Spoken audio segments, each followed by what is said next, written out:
Hello and welcome to Premier Injuries. Today we are discussing another area surrounding the topic that is dominating football at the moment. Today's focus will be on mental health and the surrounding issues in a moment of tragedy or trauma. To discuss this topic in depth, we're talking to psychologist, behavioural scientist and best-selling author Paul McKenna. Paul has helped some of the biggest athletes around the world achieve their physical peak, but also beat their demons. Paul, welcome to Premier Injuries. Starting off maybe a little bit more lightly before we get into the tough topic. Have you been watching the Euro so far, and have you enjoyed watching these matches? I have enjoyed watching the Euros. When I was a kid, I was absolutely obsessed with football. I played for my school, it was a very different era. Football was played differently. Um, still the same sort of excitement and euphoria that we experience around football today was there then. It just in a slightly different way. But you had these extraordinary maverick players like George Best. My team when I was a kid was I liked Chelsea, but I think I preferred Leeds. Billy Bremner, Peter Lorimer, and I also enjoyed the characters you had. People like Brian Clough. I always found him to be a fascinating character.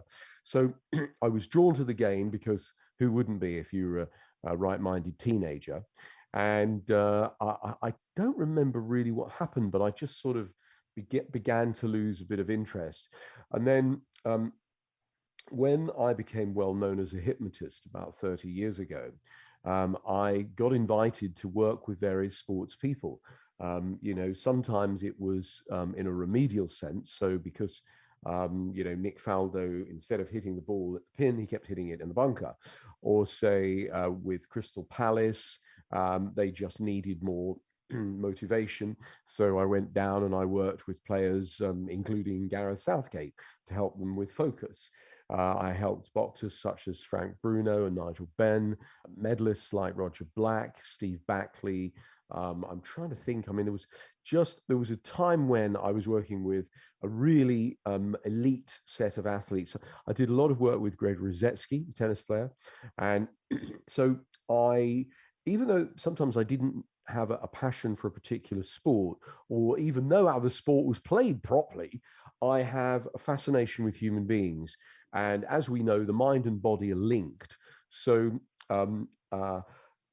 if you want to be very good at what it is you do, it's one thing to train physically, but you've got to be psychologically in a good place too, in a peak state of performance. In fact, athletes refer to it as being in the zone. Musicians call it being in the groove. Our psychologists call it being in the flow. And that's when you're in a peak state of performance where you just move in the right way, you do the right things or you say the right things. And so that state of mind is very important because the difference between a medal and an also ran pretty much these days is less than 1%. So you can see how important it is. If you've trained for an event for 4 years and you walk out into a stadium and there's a billion people watching you on television and you suddenly start to get a bit nervous, that can affect your strength, your response time, all sorts of aspects of your performance. So some of my work is remedial. It's helping people who have started. There was I can't remember the name of the famous bowler, and instead of bowling at the wicket, he started throwing it a little bit more and more to the side until eventually he was throwing it like that, right off, even behind him. And he was a danger to his teammates. So I had to hypnotize him to remember to throw it down a corridor at the wicket, down a corridor in his imagination, I should say. And so I either do remedial work with people who've got a problem, but actually a lot more of it with sports people is to beat their personal best. These are people who are absolutely dedicated. They have a phenomenal sense of self-discipline. And so even though they're very good, they might be the best. They want to be even better. And that is what is truly fascinating. Just quickly before we get into the topic of discussion there today, you did mention him, Gareth Southgate. He's somebody that you've almost seen the journey of growth almost as an individual, from player to captain to manager. And recently, when you talked to him, I'm sure he was very passionate on this subject because you interviewed him for your Positivity podcast. I did. You know, one of the things, I don't know him that well. I mean, when I went to work at Crystal Palace, some of the team were into it. There was another player called Ian Dowie who went on to become a manager. I think he scored after I worked with him for something like the next 20 games. I mean, he really grasped it. He's a really, really clever guy. In fact, I think technically he's a rocket scientist by trade. Anyway, the two people who grasped it, who just went, hang on, visualizing it, you know, being in a state of focus, that's the difference that's going to make the difference. And it was Ian Dowie and Gareth Southgate who got it. And as you say, I haven't seen Gareth for years, for decades. And then I interviewed him recently because he has a new book out about motivation and inspiration. It's actually a brilliant book, really well done. I was suddenly reminded what a brilliant guy he is. He's a very nice man, he strikes me as, but also he understands focus. You know, he's really dedicated, he's persistent, resilient, yet he's got all those qualities that, first of all, you need in a leader, which is why I think he's actually probably a very good captain. But secondly, you know, he's got what it takes to become a world-class player, which he was. And so, you know, I think it's fair to say here, Gary Lineker told me this. I thought it was brilliant. This, he said, you can, you know, when you're looking at, watch the lads going around the field, doing a few things, and you can literally go that one and that one. You can just pick them out. Now, I don't know how you do that, but if you have come from that world, you are going to be able to perceive things in a particular ways. For example, many years ago, I had to have a forensic accountant come into one of my companies because someone was stealing. And I didn't know who it was. And he looked at this sheet of numbers and he stared at it and he goes, it's there, and pointed at a row of numbers. And I said, how do you know? He goes, well, because I've done this for decades. And my brain goes, that, there. Right. And in the same way that, you know, I'm sure if I asked you to, you know, what's the odd person out or what's the standout genius, you know, you're going to be able to detect it in your particular sphere of knowledge. And so I think Gary Lineker is right in saying that. So talking of strengths, there's talking of some of those attributes that we associate with Gareth Southgate. I think a lot of players show that because on Sunday, the 13th of June, it's going to be imprinted on a lot of people's memories. The attention of the world, I think the world stopped for a lot of people in that moment. Christian Eriksen fell to the floor, and thankfully we do know that his health is improving. But because of that, we must now focus on his team, his teammates, his family, on their mental health, because this will have had a huge impact on them. Maybe watching helplessly, not knowing what to do. Paul, when watching this match or afterwards, I'm not sure if you watched it at the time, as a psychologist, was one of your thoughts a worry for the psychological impact that this would have for the players on the pitch? Yes, well, not just the players on the pitch. I mean, we saw the distressing images of his wife. We could see his teammates, the crowd, and of course, watching at home our children. Right. So, excuse me. I think a lot of people will have found it distressing, rightfully so. And what part of the reason why is because this isn't motor racing. This isn't boxing where you expect people to get knocked down. This is football. And so when you know, we're looking at elite athletes, people who are strong, they're capable, and for suddenly, you know, the event that took place to happen, I think what it does is it's, well, firstly, it's shocking because it's, you know, we feel awful on behalf of the person and their family, but also it sort of reminds us of our own mortality, you know, particularly when somebody who I mean, for example, a friend of mine who lives in this road, his friend who's a boxer, right? Fit young guy, got COVID, dead. And so we tend to think of the people who die of COVID as elderly or frail, etc. And the majority of them are. But when you hear about somebody who you think of as strong, if not stronger than yourself, and suddenly, boom, that's it. I think it suddenly brings home to people a sense of their own mortality, and they start to actually think, wow, maybe life is a little more precious than I stopped to think about, because I take so many things for granted. But I think also, when you see images, if you've got any humanity in you at all, and you see somebody else distressed, it's natural to feel distressed yourself. You feel upset for them. And so I don't know whose decision it was to keep the cameras on the pitch, and on his wife, and on the fans, etc. But I personally think that was the wrong decision. I mean, for example, if somebody faints on Trooping of the Colour, the BBC have a 7-second delay, and they cut away from that. Now, that is a strong man, a soldier, fainting. That's not the same as somebody having the experience that Mr. Eriksen had. So, I mean, well, there's going to always be finger pointing at a time like this. What I'm saying is that if you're a kid, and also, the drama in the voice of the commentators, who clearly were naturally shocked as well, will add to it all. So, so there'll be some people who will go, they'll be in three categories. Some people will go, God, that was really awful. Some people will go, yeah, I'm a bit upset by it. And then some people will go, oh my God. And maybe it reminds them of something similar they saw, or a bereavement that they've, experienced recently, et cetera, et cetera. So seeing people upsets other right-minded people. Yeah, Paul, you touched upon, one maybe questioning one's own mortality. But as we've seen after those events which unfolded in Copenhagen, in the instant aftermath, we've seen Christian Eriksen.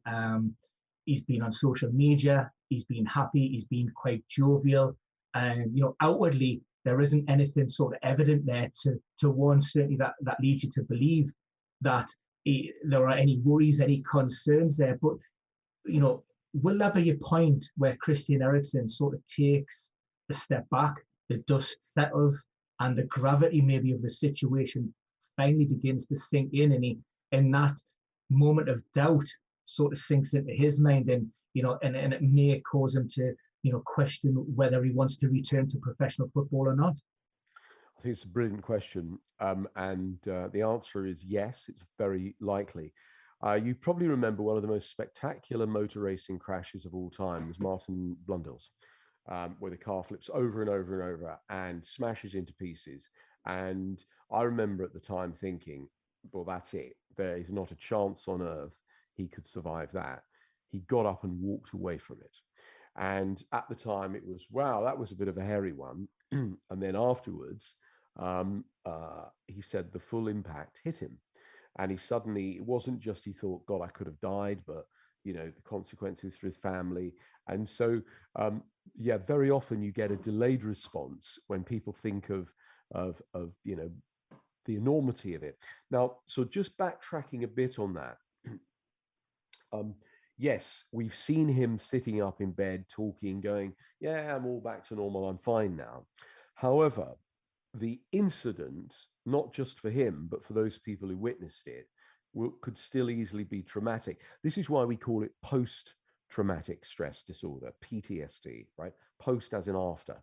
And so very often, say when I work with soldiers, they can go through the most horrendous battle scenes where they see, their friends blown to pieces in front of them.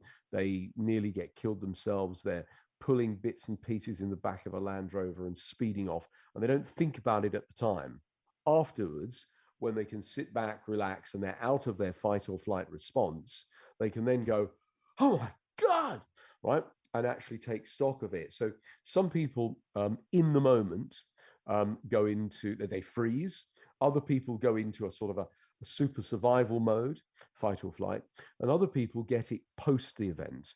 And so we all process these things in different ways. And also, there's another thing, because again, having worked with a lot of people in post-traumatic stress, be they war veterans or rape victims or paramedics, whatever, is that some of them are absolutely fine, or let's say they are functional, having witnessed the most horrendous stuff you can imagine, right? I mean, just shocking. And they've compartmentalized it in their mind and gone, right, that happened. It was awful. I know it was bad, but it's over. And I put it in a place in my mind where I don't look at it, or if I do look at it, it's like an old black and white picture. Now, those people are functional. The ones that are not are the ones who are constantly reliving it.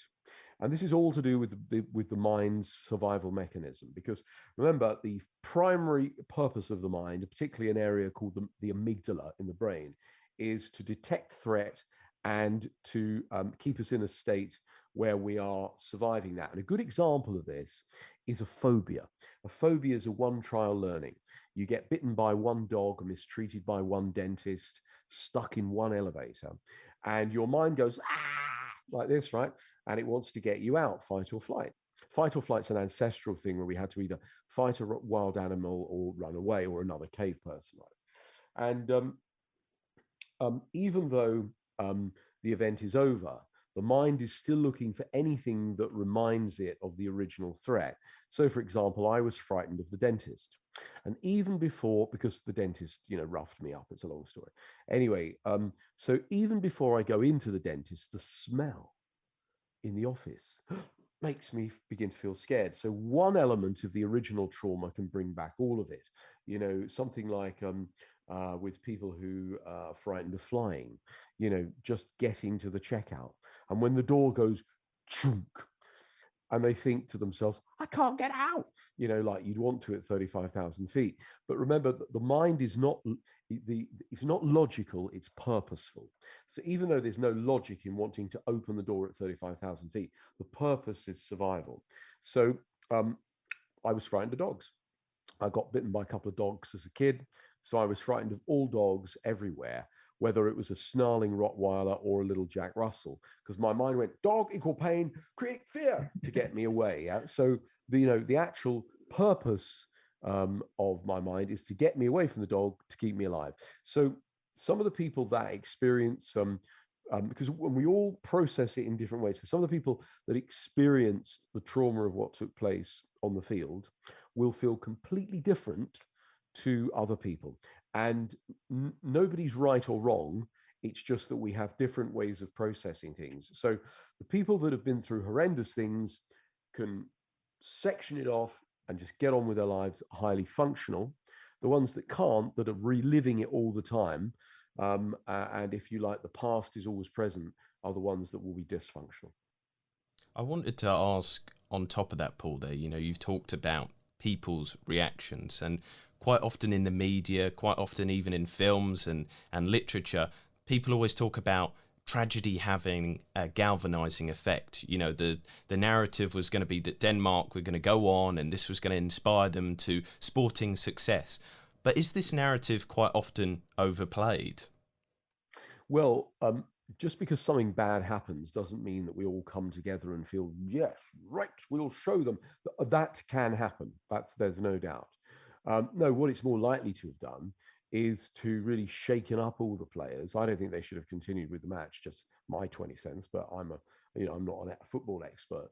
But looking at it psychologically, it's very unlikely that the players would have gone, right, that's it, we'll show them. They will have thought, crikey, because they will have been upset for their friend and colleague.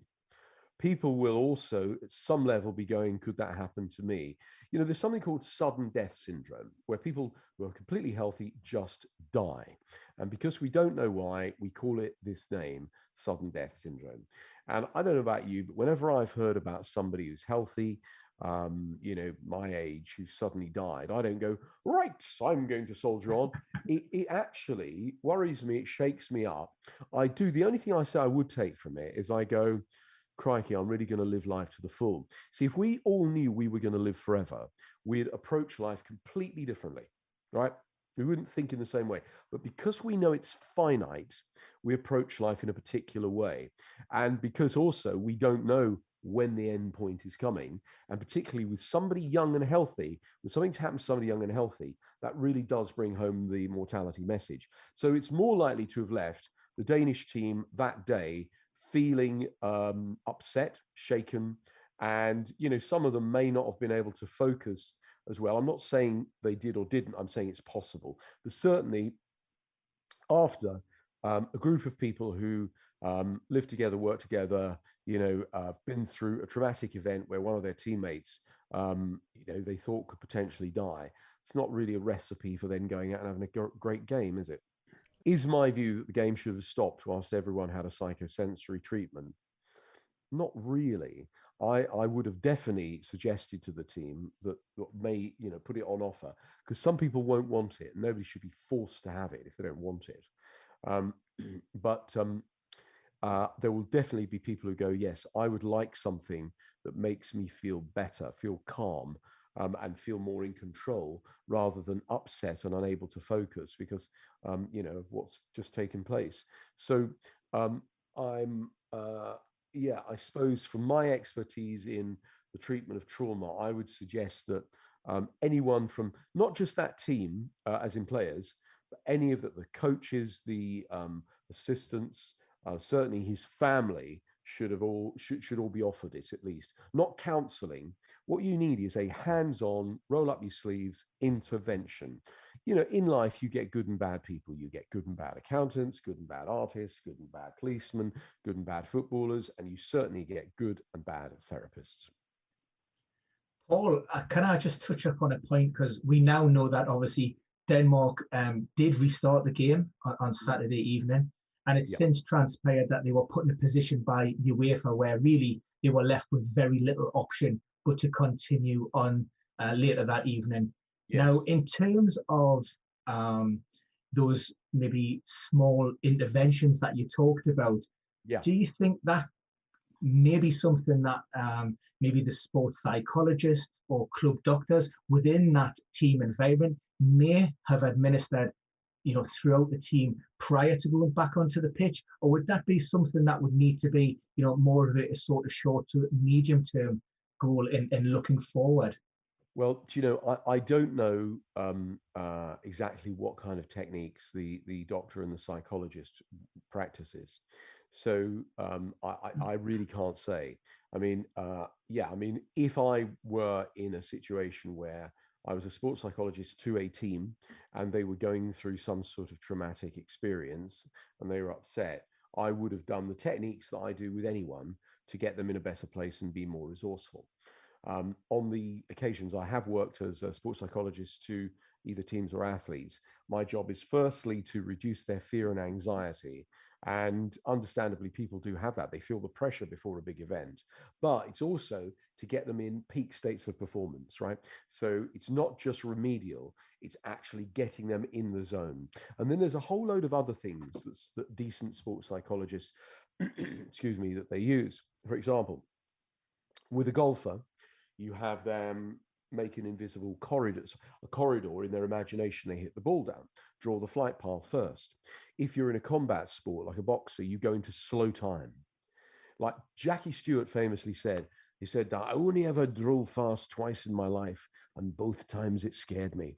And I said, tell me about it. He goes, when I get in the car, I go into slow time, because he's going 180 miles an hour. Now, we've all had that experience to some degree or other. For example, queuing in the bank feels like it's taking forever, right? Or you're out with friends or you're online and bam, you look at your watch, hours has gone by. So we all know the feeling of time going slower and faster. But an athlete like, for example, a boxer will go into slow time, so they've got more time to maneuver where their next move is. Tennis players do the same. Leighton Hewitt is famous for saying, when I'm winning, it all goes into slow motion and the ball becomes bigger. He hallucinates it bigger, so it's easier to hit it. So there are a whole load of things we can do with our perception that give us an advantage. It's not just being in a positive state. It's actually using our mind. So when you're doing putting, you look at the green. Now, to Joe Punter, it just looks like a flat bit of grass. Not to a professional golfer, it's not. He can see the slight rises and dips in the ground. He takes into consideration the direction of the wind and a whole series of factors, very often unconsciously, before he hits the ball. So any decent sports person in the world right now has somebody like me, and some of them are hand holders. They just cheer you up. Oh, it's all going to be all right. It's all going to be all right. And then some of them are precision, sophisticated psychological engineers who look at what it is that the person does that they don't want to do anymore and changes it, or what they do that's working and makes it even better, or build strategies out of what it is they're doing to make it even better. So it's more than just being some sort of chap to cheer you up, which is what a lot of people think a sports coach, psychology coach is. And indeed, some of them are, right? And that's fine. So, but you can go down the pub and have that. What you need really, if you are a world-class sports person, is a psychological engineer that can figure out the strategies that you use in your mind and ultimately your body, because they're both linked, that create success, create excellence. So all athletes do a thing called mental rehearsal. I mean, I remember years ago, Daley Thompson said to me, that sports psychology stuff, Paul, it's all a load of rubbish. I don't believe any of it. I said, do you ever think about the race you're going to run? Beforehand, he went, every single step, over and over again. I said, well, that's kind of sports psychology, or a branch of it. Because there's a famous story about mental rehearsal where it was a basketball coach, I think it was in Arizona, and he takes the team and he splits them into two halves. And he has one half of the team throw the ball for real into the basket. He has, for a day, I think, or 2 days they did this. He had the other half of the team imagine that they had an imaginary ball, but they're still going through the motion of throwing the ball in the basket. And then at the end of the day or 2 days, he measures which half of the team is better. Now, the ones who did it in their imagination never missed a shot. So they are sending a message from their brain to their muscle memory. They became hardwired to get the balls in. And an example that I think also demonstrates this is Michael Jordan, the famous American basketball player, for a commercial, this is years ago, had to take a shot and get it quite near but miss it, right, for the joke of the commercial. He had to take it 7 times because he couldn't help getting it in by accident. He'd hardwired himself for success. And indeed, this is a process I've used with people doing penalties. I tell you where it works really well, putting. So I'll say to a golfer, take 10 putts and say they get 2 in. I'll say, now, who's the best in the world? Tiger, let's say. Step into Tiger. Copy Tiger's body posture. Visualize the ball going in. Now take it 7 in 10. So very often you can see an instantaneous result, but really excellent athletes will rehearse succeeding over and over again to train their mind and their body to do so. Yeah, and I'm glad you touched upon that, Paul, and you referenced it earlier. As soon as I seen the incident and we don't know really what the underlying cause of the cardiac arrest is, but obviously questions come up now about will Christian Eriksen ever play football again? And I go back to an interview with Aaron Ramsey and Arsene Wenger, and he suffered quite a severe broken leg a few years back. And Arsene Wenger said, look, it took Aaron Ramsey over 3 years to get his mindset back into the fight. And almost, are those the types of strategies and techniques that you could use not only to visualize scoring a goal or grabbing a basket, but almost a player getting back on the pitch and being able to perform at their previous levels without any problems or issues, and particularly, with Christian Eriksen with his heart? Right. So first of all, this is a great question, by the way. The first thing will have to be whether he's physiologically able to play football again without endangering himself. And that question can only be answered by medical doctors and through, various tests, etc. Now, let's say they give him a physiological full bill of health. The point you raise is his mind going to be ready for it? Right. Now, I'll give you an example. Steve Backley, the javelin champion, tells this story where I worked with him. He'd had a knee injury, an operation, I think it was. And so he had a bandage, like a cast around his knee. And he was running differently because the way a javelin player runs is it's a crescendo. They run faster and faster and faster. And when they reach their ultimate point of release, that's when they let the thing go, right? So it's actually, it's quite beautiful when you get it right, okay? But because Steve had injured his knee, he was running protectively of that knee. So he was putting more weight on the other one. And so he was running in a slightly weird way. Even when they took the cast off and the bandage off, he'd trained his muscle memory to be overprotective of the knee that was injured, to put more weight on the other one, which meant he was slightly out of kilter. So what we had to do was over and over and over again in his imagination is run the perfect javelin run with his knee being at full capacity, because indeed it was determined it was by the medical doctors. And so we literally had to train through his imagination, his muscle memory in his knee. So I would say if Mr. Eriksen is given a full bill of health by the doctors, great. Then obviously they consider it safe for him to play. From a psychological point of view, there may or may not be, it's impossible to say without actually talking to him and, you know, diagnosing where he's at. But if there is any lingering self-doubt, worry, fear, that could easily, very easily affect his performance on the field. And, you know, there's a famous example of this. I'll just go back to some simple examples of where some men in an experiment, like 100 years ago, were told to grip a thing called a dynamometer, right? And they all grip something like 80, 90 pounds, right? Actually, maybe 100 pounds. I don't know. It was some sort of number like that. And they're hypnotized and they're told they're weak. And all they can grip is 50 pounds. Then they're hypnotized again and they're told they're super strong and they're gripping 120 or 30 pounds. And so the point of this is, and, you know, if we were actually physically sitting in the same place, I could show you the simple technique by asking you to resist, you know, pushing on your arm and resist me. And you'd be able to, because you look like a strong guy. Then I'd ask you to think about something that upsets you. Suddenly your arm would be weak. I'd ask you to think about something that makes you feel strong and powerful. And, you know, we could all jump on your arm. We wouldn't be able to move it. So basically, when you're strong in your mind, you're strong in your body. When you're strong in your body, you're strong in your mind. Yeah, and I really like that, because for the majority of people that will watch this podcast and listen to you talking, Paul, they may not have access to you know, the types of medical professionals and practitioners that elite level athletes will do so. And as a father of two young children, I mean, we spoke to a US-based cardiologist earlier this week, Sari Raza, gave us great insight. And while I watched those events unfold, I didn't relate it to any aspect in my life whatsoever. I didn't question my own mortality. But then as the dust settled on the event, I sort of started to think about my two young children and thinking they're active, they play football, they play basketball. And, you know, I know the chances of something like that happening are absolutely minuscule.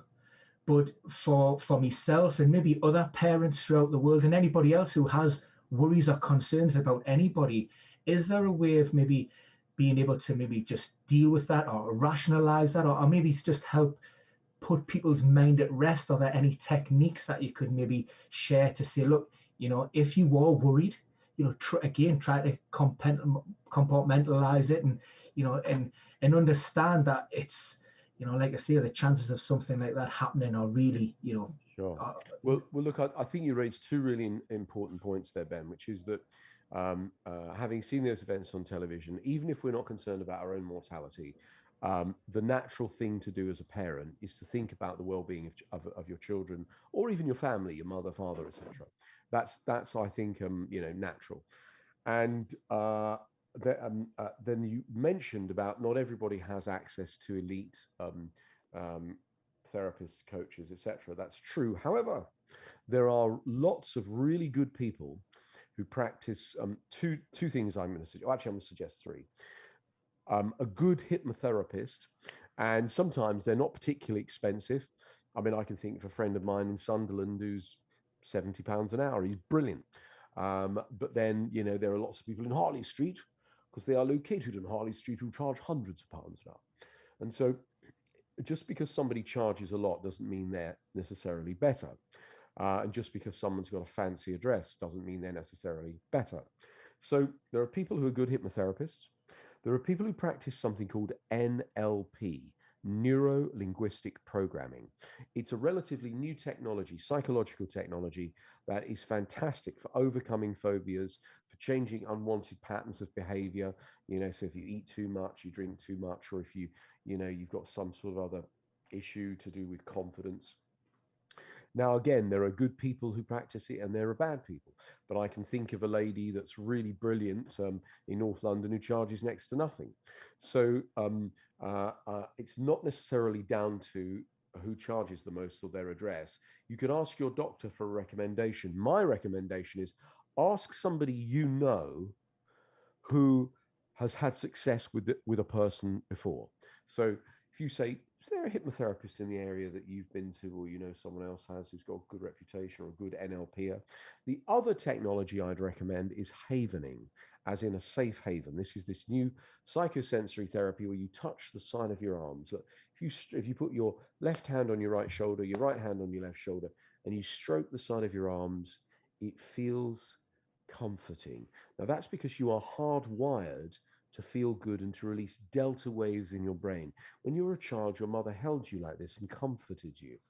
And so in fact, if you want to just give havening a try, on my YouTube channel, I've put a number of my hypnotic trances and some havening videos, which you can use for free. During this time when our world is going through quite a few challenges, I thought maybe I could put some of my techniques out there for just everybody to use.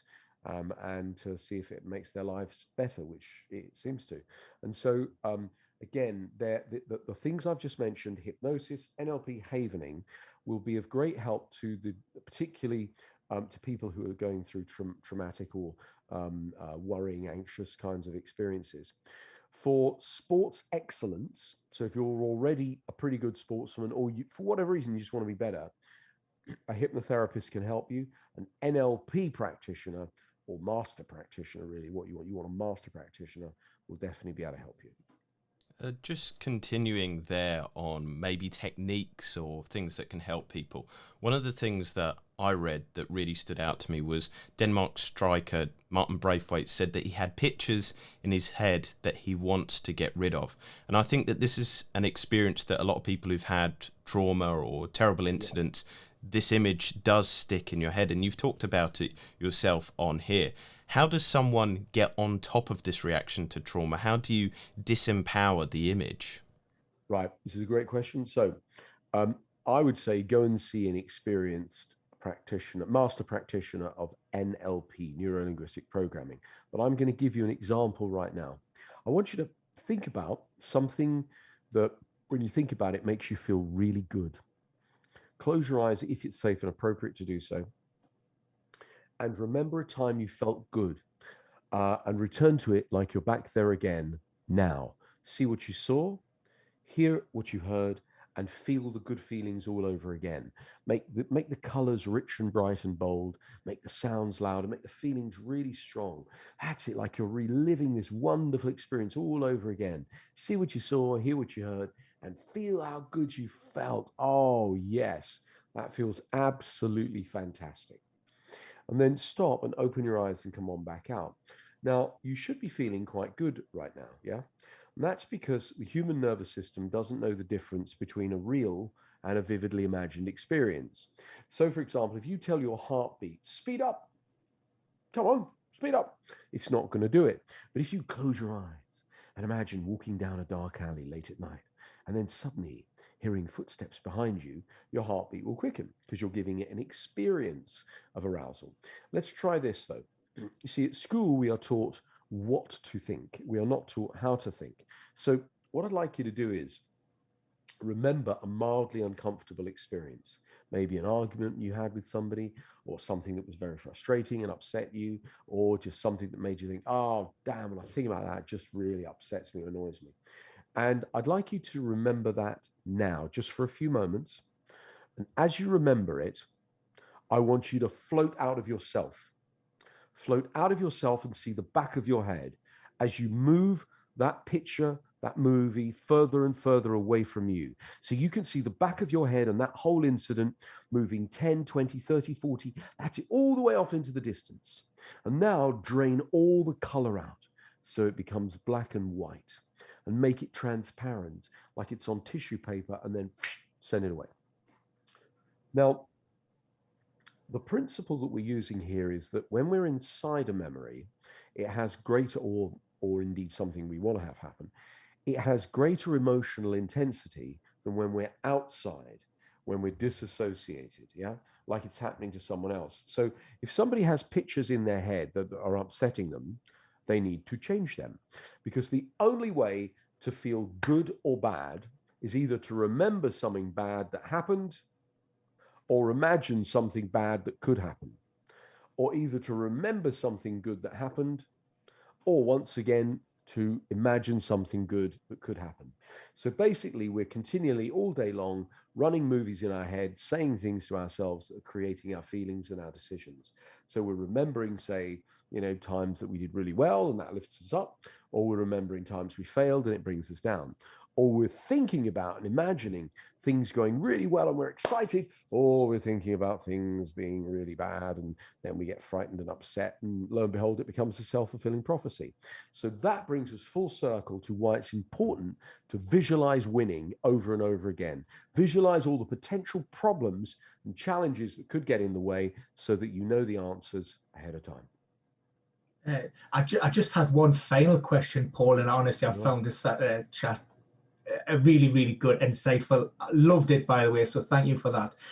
Of course, we don't know what the future holds for Christian Eriksen, but if we cast our mind back at the time recording 7 days ago, he was on the cusp of leading his country out the Talisman European Championship on home turf in Copenhagen, playing for Inter Milan. He had the footballing world at his feet.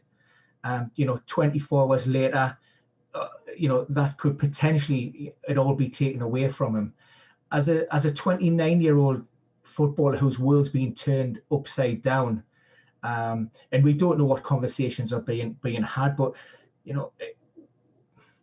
if worst case scenario, it transpires that Christian Eriksen cannot continue, how devastating would that be on anybody, to try and process and understand and ultimately sort of deal with, as opposed to maybe, you could expect that Christian may have had another 5-6 years at the highest level. It's not like he's come to the end of his career and he said, right, well, actually, I know I've by the time I'm 34, 35, I'm gone.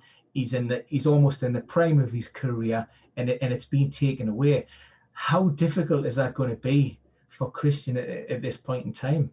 Well, I think this is an excellent question, and at the moment, we are speculating, but it's definitely a valid question in terms of it. That could be the case. If he didn't feel upset, he wouldn't be human. Right. So racing drivers get this when they suddenly stop because they're addicted to the adrenaline, and it's time to go off and play golf each day. They go a little crazy because they go, hang on, I'm trying to hit this ball. I want the rush, And so if I were in his position, I'm trying to put myself in his mindset. Part of me would be going, this feels unfair, and I'd be frustrated. I'd feel upset. However, another part of me would be going, hang on a minute, I'm lucky to be alive.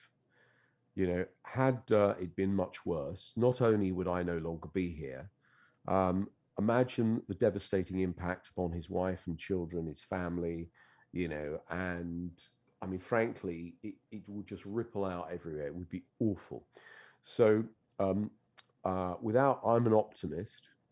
And, one of the reframes I use very often, and I don't wish to use this glibly, but when, someone says, oh my God, they've cancelled and this is really going to mess up the schedule, I go, has anyone died?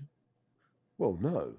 And I go, okay, so we've just got to rearrange things, but it's going to be awful. It's going to be a nightmare. I said, yeah, but in the grand scheme of things, when you're looking back at the end of your life? Are you going to go, and that hairdresser let me down because I couldn't go to that appointment and just messed my day, right? In the grand scheme of things, when he looks back on, I hope, a long and healthy and successful life, he will go, sure, this happened, but I survived it. I still have, my family, my friends, my, purpose and everything. Very often, as we know, great players go on to do other things. They become great managers. They do other things with their lives.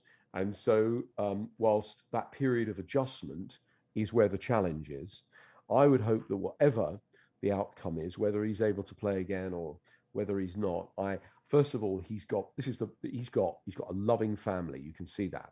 That is going to be the bedrock. And there's a saying, it's by the psychiatrist who survived Auschwitz that wrote Man's Search for Meaning. Purpose is the cornerstone of good mental health.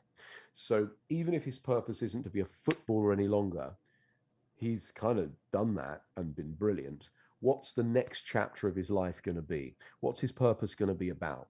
One of the things that's come out of lockdown is that only 9% of people want the world to return to exactly how it was, because many of them have been sitting around watching Netflix furloughed, right? But on the positive side, they've had all this time to spend with their family.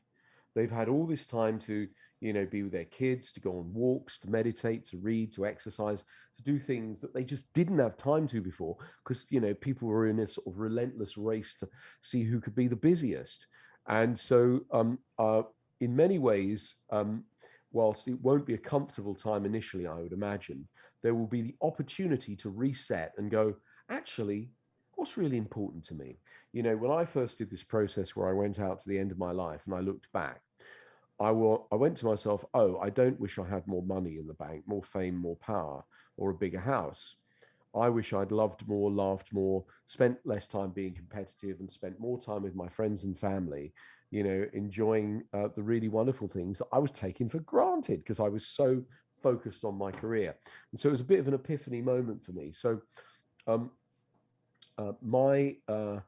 we can only speculate so much because we don't know what the medical prognosis is yet.